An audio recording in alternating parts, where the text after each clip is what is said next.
Alhamdulillahi Rabbil Alameen wassalatu wassalamu ala sayyidil mursalin amma ba'd fa'a'udhu billahi minash shaitanir rajim bismillahir rahmanir rahim as-salatu wassalamu alayka ya Rasulallah wa ala alika wa ashabika ya Habiballah as-salatu wassalamu alayka ya Nabiyallah wa ala alika wa ashabika ya Nurallah. Pure Islam ভাইরা, Madani channel দর্শকবৃন্দ, ওমর বিন আব্দুল আজিজ রাহমাতুল্লাহি তাআলা আলাইহির জিন্দেগি নিয়ে আমাদের এই অনুষ্ঠানে ওমর বিন আব্দুল আজিজ রাহমাতুল্লাহি তাআলা আলাইহি কেমন ছিলেন, কিভাবে ইসলামী জিন্দেগি অতিবাহিত করেছেন, কিভাবে নিজের হায়াতকে নেক কাজে অতিবাহিত করেছেন, এই সব কিছু আমরা জানার শোনার সৌভাগ্য নসিব হয়। তার আগে প্রতিবারও আমরা হাদিসে মুবারকা শ্রবণ করি দরুদ শরীফের ফজিলাতওয়ালা। আজকেও আমরা সেই ধরনের একটি হাদিসে মুবারকা শ্রবণ করব ইনশাআল্লাহ। হায়াতুন নবী, জিন্দা নবী সাল্লাল্লাহু তাআলা আলাইহি ওয়াসাল্লাম ইরশাদ করেন, যার সারমর্ম এভাবে: যে ব্যক্তি হায়াতুন নবী সাল্লাল্লাহু তাআলা আলাইহি ওয়াসাল্লামের উপর দৈনিক 50 বার দরুদ শরীফ পাঠ করে, ওই ব্যক্তির সাথে কাল কিয়ামতের দিন হায়াতুন নবী সাল্লাল্লাহু তাআলা আলাইহি ওয়াসাল্লাম মুসাফা মুলাকাত করবেন। কত সৌভাগ্য তার, যার সাথে নূরানি নবীর নূরানি হাত মুবারকের ছোঁয়া লেগে যায়। কত সৌভাগ্য তার, যে ব্যক্তি নূরানি নবীর সাথে মুসাফা করার সুযোগ পেয়ে যায়। কত সৌভাগ্য তার, যে আমার নবীর সান্নিধ্য নৈকট্য লাভ করতে পারে দরুদ শরীফ পাঠ করার মাধ্যমে। আসুন আমরা নূরানি নবীর নৈকট্য, সান্নিধ্য, মুসাফা মুলাকাত পাওয়ার আশায় বেশি পরিমাণ দরুদ শরীফ পাঠ করি। প্রতিদিন দরুদ শরীফ পাঠ করি, 50 বার কেন, আরো বেশি পরিমাণ পাঠ করি। কারণ এই দরুদ শরীফ কবরে নেক আমলে নূর হবে, মিজানের পাল্লায় বাড়ি হবে, আমল নামায় অন্ধকারে নূর হবে, আর আমার নবী সাল্লাল্লাহু তাআলা আলাইহি ওয়াসাল্লামের নৈকট্য, সান্নিধ্য, সঙ্গ পাওয়ার কারণ হবে। আসুন আমরা মুহাব্বত একবার দরুদ শরীফ পাঠ করি। সাল্লু আলাল হাবিব সাল্লাল্লাহু তাআলা আলা মুহাম্মদ সাল্লাল্লাহু আলাইহি ওয়াসাল্লাম। সিরাতে ইবনে জাওজি কিতাবের মধ্যে রয়েছে ওমর বিন আব্দুল আজিজ রাহমাতুল্লাহি তাআলা আলাইহি যখন মানুষদেরকে ধন সম্পত্তি, জায়গা জমিন তার উপযুক্ত মালিকদেরকে ফেরত দেওয়ার জন্য বলতেছে, তখন উনি কি করলেন জানেন? সর্বপ্রথম বললেন, আমাকে দিয়ে শুরু, আমি বাচ্চা, আমি আমির মুমিনিন, আমাকে দিয়ে শুরু। এভাবে উনি ওনার সম্পত্তি সবকিছু যাচাই বাছাই করে করে মানুষকে দিতে শুরু করলেন।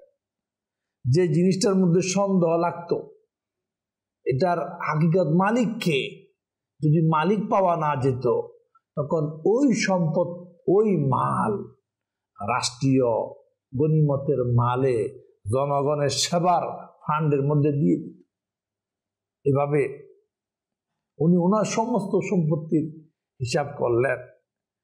এরপর হিসাব করে দেখলেন ওনার হাতের মধ্যে একটা আংটি রয়েছে। আংটি, এই আংটির পাথরের প্রতি দৃষ্টি পড়ল, আংটির তার হাতে পরিধানকৃত। সাথে সাথে উনি চিন্তা করলে, এই আংটিটি আমাকে কে দিয়েছে? তখন উনি খুঁজে নিলেন, এই আংটির দাতা ছিল আগের বাদশাহ ওয়ালিদ, উনি গিফট তোফা হিসাবে দিয়েছিলেন। উমর বিন আব্দুল আজিজ রাহমাতুল্লাহি তাআলা আলাইহি ওই আংটিটাও বাদশাহ আমাকে দিয়েছে।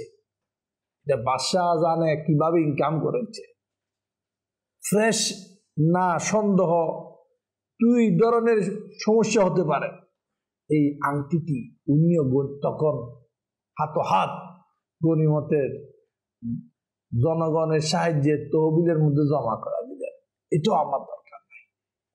প্রিয় ইসলামী ভাইরা, এরপর ওমর বিন আব্দুল আজিজ রাহমাতুল্লাহি তাআলা আলাইহি নিজের যা যা সম্পত্তি ছিল তার মধ্যে একটি জায়গা হচ্ছে বড় একটা জায়গা, যেটা খাইবর, এরপরে সুয়াইদা এলাকায় 2টি বড় জায়গা ছিল তার মালিকানায়।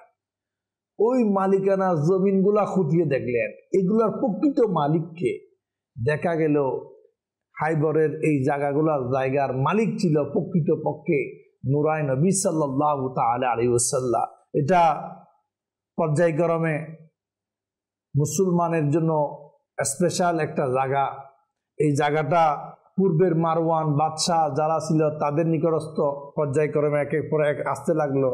এরপর এই জায়গার মালিক উমর বিন আব্দুল আজিজ রাহমাতুল্লাহি তাআলা আলাইহি নিজে হয়ে গেলেন।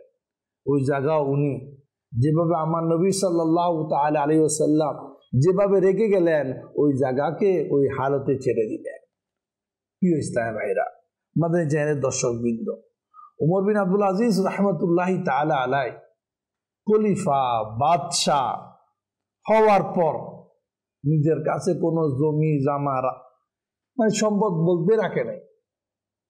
আরো কি কেউ যদি এসে বলতো এটা আমার জায়গা, দলিল যথাযথ প্রমাণ যদি পাওয়া যেত দিয়ে দিত। নিজের সমস্ত দামি দামি পোশাক, যেটা উমর বিন আব্দুল আজিজ রাহমাতুল্লাহি তাআলা আলাইহি বাদশাহ হওয়ার আগে পরিধান করতেন, দামি দামি পোশাক, দামি দামি সুগন্ধি, সব কিছু, দাস দাসী, ঘরের সমস্ত আরাম আয়েশের যত জিনিস ছিল, এক কথায় ঘরের ব্যবহার করার যত জিনিস ছিল সব বিক্রি করে দিলেন। সব বিক্রি করে যে সম্পদ হয়েছিল তৎকালীন যুগের প্রায় 23,000 দিনার, সব বাইতুল মালের মধ্যে অর্থাৎ আল্লাহর রাস্তায় ব্যয় করে দিলেন। কেমন বাদশা! উমর বিন আব্দুল আজিজ রাহমাতুল্লাহি তাআলা আলাইহির পরিবার পরিজন সংসার কিভাবে চলতো? ডেলি 2 দিরহামের বিনিময়ে চলত।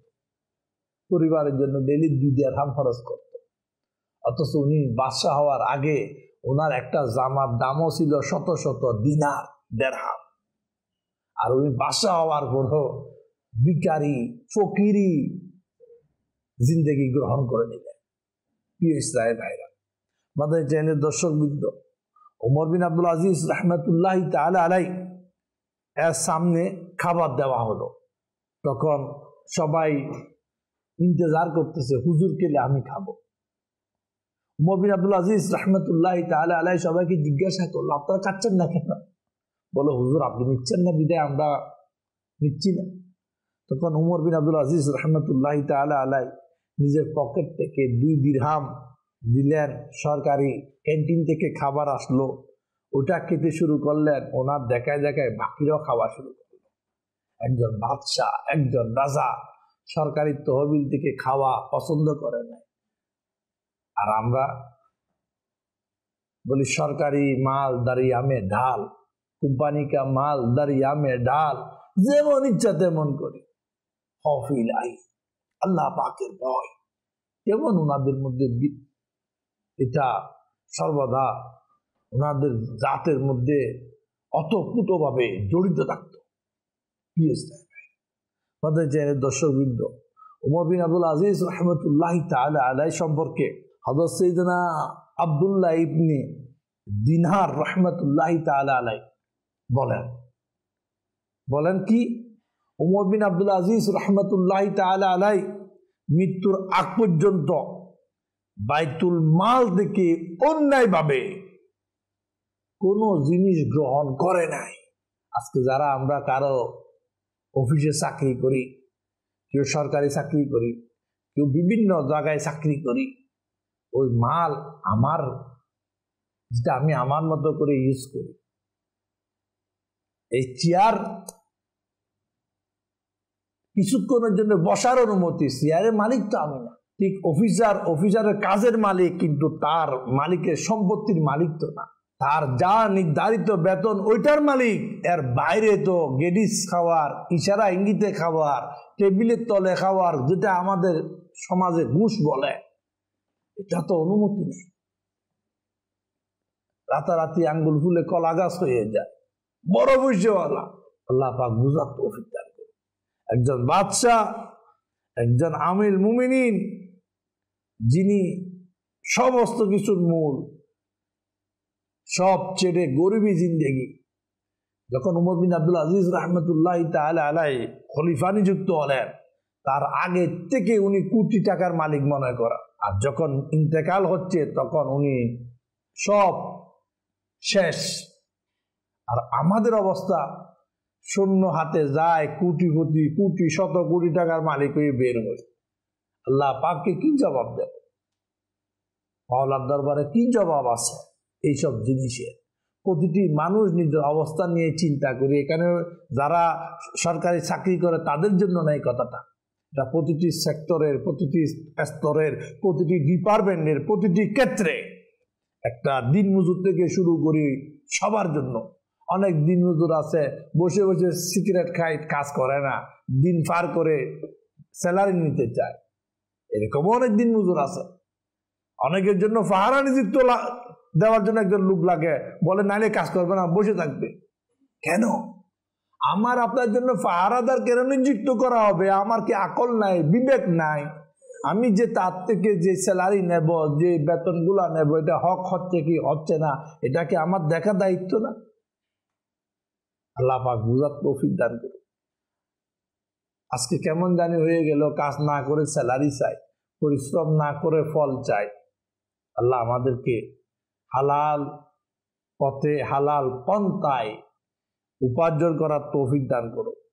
প্রিয় ইসলামী ভাইরা, আমাদের চ্যানেলের দর্শকবৃন্দ, উমর বিন আব্দুল আজিজ রহমতুল্লাহ তাআলা আলাইহি জিন্দেগির মধ্যে একটা আনকমন একটা ওয়াকিয়া ঘটনা।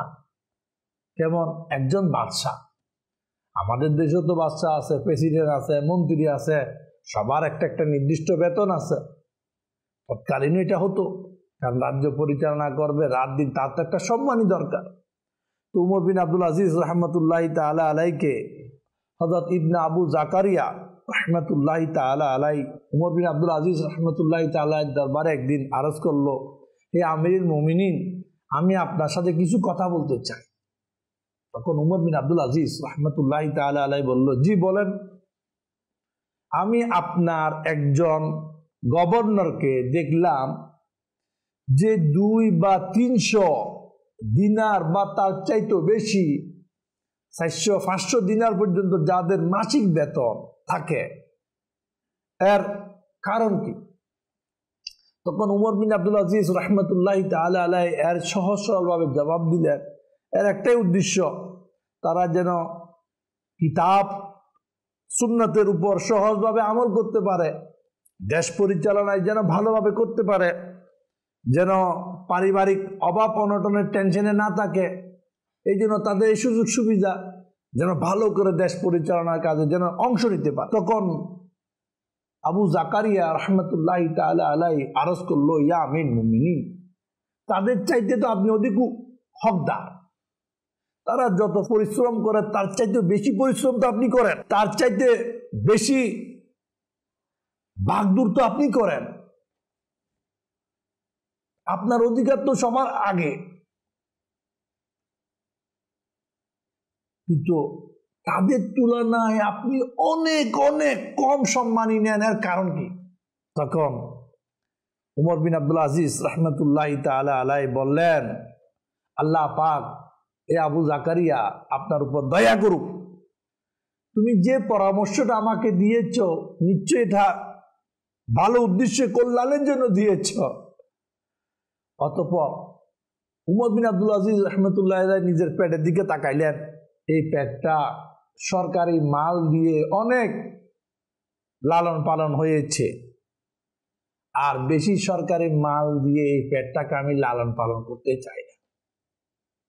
দেখেন প্রিয় ইসলামী ভাইরা, যার অধীনস্থদের বেতন 400-500 দিনার, একজন আমিরুল মুমিনিন উনি নিচ্ছে ঢেলি 2 টাকা। অনেক কষ্ট, পরিবারে ভালো কাপড় ক্রয় করার ক্ষমতা নাই, ভালো খাবার খাওয়ার ক্ষমতা নাই, ভালো করে জীবন গড়ার ক্ষমতা নাই। 2 টাকা দিয়ে একটা রাজ পরিবারের কি হবে? রাজার দেখেন এখানে মেহমানও আসতেছে, তাদেরও মেহমানদারি করা লাগে। কেউ বললো, ইয়া আমিরুল মুমিনিন, আপনি তো হালাল পথে আরো বেশি নিতে পারেন, নিচ্ছেন না কেন? আপনার ঘরে মেহমান আসতেছে, আপনার পরিবারের জন্য ভালো কাপড়ের ব্যবস্থা হচ্ছে না। তখন উমর বিন আব্দুল আজিজ রহমতুল্লাহ তাআলা আলাইহি জবাব দিল, আমি আখিরাতকে ভয় পাই। আমি আমার সন্তান সন্ততির জন্য আখিরাতকে নষ্ট করব না। জায়েজ পন্থায় যদি একজন গভর্নরের বেতন যদি 500 দিনার হয়, একজন খলিফার বেতন তো 800 হতে পারে, 1000 হতে পারে। सादगी तेरी सादगी पे लाखों, तेरी आजिजी पे लाखों, वो सलाम आज जाना मदनी मदीने वाले। আমার নবী সুন্নতের উপর আমলকারী জিন্দেগির একজন নমুনা উমর বিন আব্দুল আজিজ রাহমাতুল্লাহি তাআলা আলাইহি। বাদশা, খলিফা, তারপরও নিজের কাছে কেউ যদি তোফা দিত, উপহার নিয়ে আসতো, তখন পরিবারের গোলামরা বলতো আজকে আমাদের জন্য অনেক, এটা মনে করেন একটা খুশির ব্যাপার। কিন্তু উমর বিন আব্দুল আজিজ রাহমাতুল্লাহি তাআলা আলাইহি নিজের জন্য রাখতো না। সব মানব কল্যাণে, মানব সেবায়, জনগণের সেবায় দিয়ে দিতেন। কেমন চিন্তা ভাবনা আমাদের পূর্বপুরুষদের। আর উল্টা আমরা সরকারে যদি একটা প্রজেক্ট পাই, ভালো কাজ, কোটি টাকার কাজ 10 লাখ দিয়ে করিয়া কেমনে উপরে আলকাতরা লাগাইয়া বাকি 90 লাখ খেয়ে নেবে, এই চিন্তা একবারও চিন্তা করি না। এই 90 লাখ আমার জন্য কি জায়েজ কি? এই 90 লাখ কবরে আমার জন্য আযাবের কারণ হবে কিনা? এই 90 লাখ আমার জন্য কবরে গ্রেফতারের কারণ হবে কিনা কোনো হিসাব নাই। আল্লাহ পাক বুঝার তৌফিক দান করুন। ভাইরা, মাদানী চ্যানেলের দর্শকবৃন্দ, একবার উমর বিন আব্দুল আজিজ রাহমাতুল্লাহি তাআলা আলাইহির ঘরের কিছু ছিল না, মানে যে আহার করবে খাবে কিচ্ছু নাই। তখন উমর বিন আব্দুল আজিজ রাহমাতুল্লাহি তাআলা আলাইহির একজন সেবক, যার নাম মুজাহিম, অত্যন্ত নেককার দূরদর্শীওয়ালা একজন বান্দা ছিল। কি করা যায়? আমির মুমিনিন পরিবারের কিচ্ছু নাই, বাদশার ঘরে কিছু নাই, রাজার ঘরে কিছু নাই, খাবারের ইন্তজাম। তখন উনি কি করলেন? একজন ব্যক্তি থেকে 5 দিনার ধার করলেন, কর্জ নিলেন, ঋণ নিলেন। যখন ইয়ামেন থেকে কিছু জমি জামা থেকে লাভ ফসল আসলো, তখন সেবক মুজাহিম খুশি হয়ে গেল, এগুলা দিয়ে আমরা আমাদের ঘরের পরিবারের খরচাও চালাতে পারবো, আর যেটা কর্জ রয়েছে এটাও পরিশোধ করতে পারবো। এই কথা ভেবে সেই ঘরে গেল। উমর বিন আব্দুল আজিজ রাহমাতুল্লাহি তাআলা আলাইহি জানেন না যে 5টা দিনার কর্জ আছে, এটা জানেন না।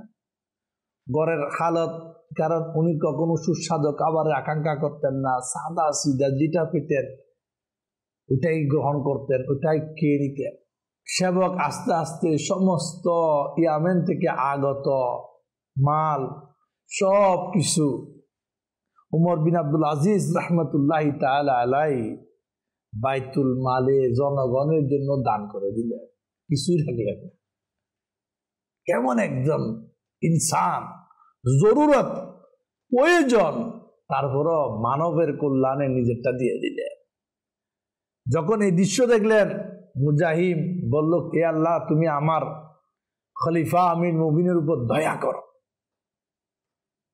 কেমন একজন সন্তান, কেমন একজন বাদশাহ নিজের জরুরত চাহিদাকে ত্যাগ করে মানুষের চাহিদার জন্য বিলীন করে দেয়।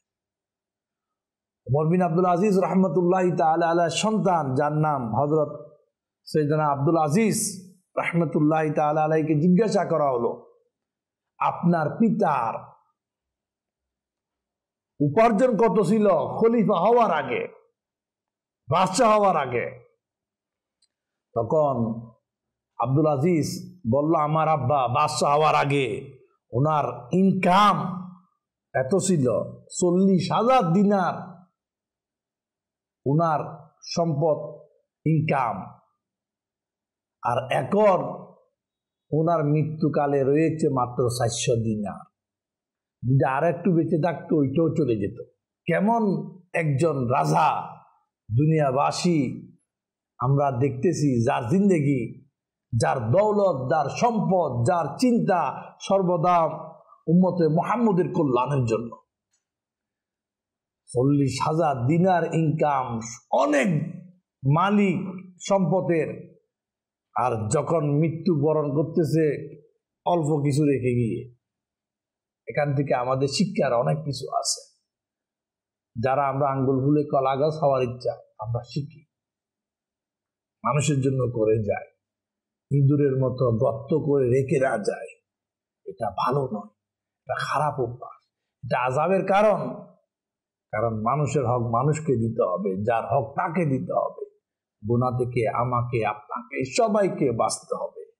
এটাই হচ্ছে মুক্তি, এটাই হচ্ছে শান্তি, এটাই হচ্ছে কামিয়াব। এটার বিকল্প কোনো রাস্তা নাই।